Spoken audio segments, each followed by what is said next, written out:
Ustadz, bagaimana tanggapan Ustadz mengenai diharamkannya bunga bank oleh MUI? Bunga bank yang sekarang ini, sekali lagi pendapat, dan ini tidak mewakili Ahlul Bait. Bunga bank yang ada sekarang ini bukan riba. Mengapa?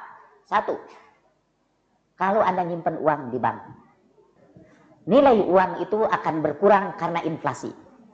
Bunga bank sekarang ini 6%. Nilai inflasi itu dalam 1 tahun bisa sampai 5%. Di dalam ilmu ekonomi ada yang kita sebut opportunity cost. Bayaran yang harus kita bayar karena uang itu disimpan, sehingga kesempatan untuk menggunakan uang itu terhambat, dan itu bisa dihitung secara matematis. Katakanlah misalnya sekitar 2 atau 3%. Udah 8% itu nilai uang itu turun. Ada lagi yang disebut risk factor, faktor risiko. Karena uang itu disimpan di bank.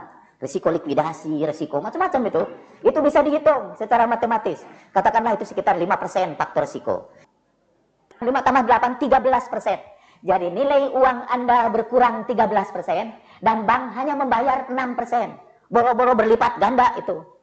Itu malah kita kehilangan uang kita. Kehilangan uang kita sekitar 5%. Kalau kita menerima bunga 6%, kita kehilangan ini 5%. Bagaimana kalau uang itu dititipkan kepada bank syariah? Risikonya lebih besar lagi. Itu risikonya bisa mungkin 15%. Soalnya apa? Katanya ada sistem mudharabah. Dalam sistem mudharabah itu sesuai dengan penghasilan yang diperoleh dari bank atau dari usaha-usaha bank.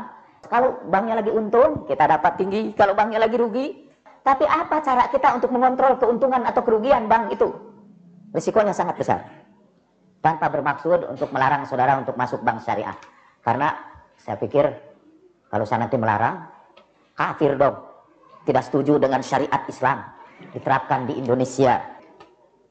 Tapi bagus fatwa MUI itu sekaligus menunjukkan betapa tidak berwibawanya fatwa MUI. Karena setelah ada fatwa itu tidak ada rush, tidak ada pemindahan dana besar-besaran dari bank umum itu kepada bank syariah, tidak ada. Termasuk juga dananya MUI yang tersimpan di bank-bank itu tidak masuk rame-rame ke bank syariah. Itu di antara keajaiban negeri ini. Dulu ada organisasi Islam yang mengharamkan bunga di bank, tetapi menyimpan rekeningnya di bank. Untuk organisasi itu. Ada banyak organisasi itu. Saya ambil contoh aja Muhammadiyah. Dalam salah satu keputusan di majelis tarjihnya, bunga bank itu haram. Dan karena itu uang Muhammadiyah semuanya disimpan di bank.